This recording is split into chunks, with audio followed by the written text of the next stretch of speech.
Ay wow, grabe, sobrang sarap po. Solid talaga to mga par. So for today's video mga kaonin, so pupunta tayo ng Inichiwa Ramen House. So yan kasama natin ating kapatid. Yan si Angel at si Noemi.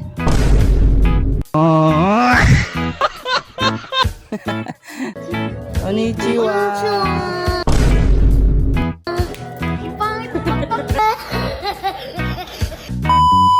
Kaya ayan, tinawag ko na rin sila mama at sila papa. Pa, ay ka muna sa vlog ko. Hello po mga guys. Banding-banding gawin. Ma, ikaw muna ma. Anong magagawa? Laging natutulala. Konnichiwa.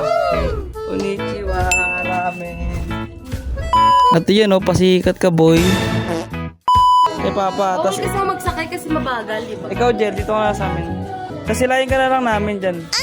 Tapos ang bilis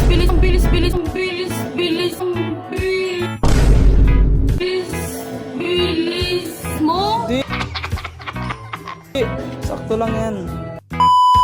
At yan na nga, sumakay na tayo sa motor at iikot na natin ang ating motor at yung e-bike nila Noemi. Iikot niya rin, let's go. Yan po, hirap na hirap po siya mag-ikot ng kanyang bike. Kanyang e-bike. At yan nga pala yung isa kong kapatid, si Iman.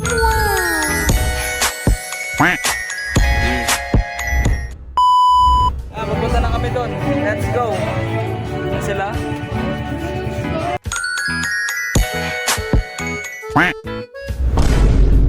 After nyan ay magta-transition tayo in 3, 2, 1.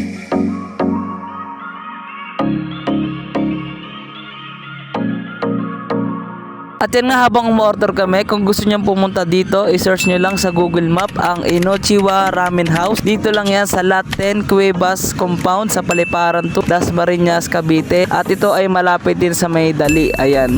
So kung gusto nyo umorder dito, napakamura lang din. So yung in-order ko nga pala dyan is teriyaki. So 4 kami teriyaki. Tapos kalamama, ito naman yung katsudon. So dalawa sila ni Papa. Tapos dito guys, pwede nga pala dito is yung sabaw lang ng ramen, pwede yun. So yung in-order namin is 2 maanghang at yung isa ay hindi. At yan, after namin umorder is tamang kwentuhan lang muna kami dito, kwelahan, picturan, ayan. So after 15 minutes, so dumating na yung order natin. So yan, napaka-solid niyan mga par. So yung halaga pala nito is 100 plus pesos lang. Yung katsudon 109 pesos, yung sa akin parang 119 pesos. Tapos yung sabaw ng ramen is 70 pesos lang. Pwedeng spicy tsaka pwedeng hindi. At yan, nakaready ng aming pagkain. So yun, nag-pray muna si Papa at in-interview natin sila. Sabi mo pa, goods. At yan, dahil goods na goods, so start na tayo kumain. Let's go!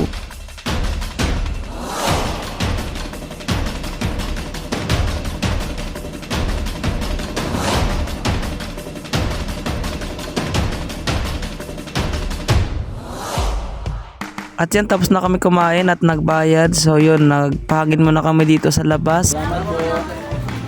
Ito na po sila. Ano ma, masabi ma? Goods pa. Alright. At dahil busog na naman tayo, so hanggang dito na muna mga kaonin. So tayo man ay uwi. At maraming salamat sa panonood. See you on next video. Let's go!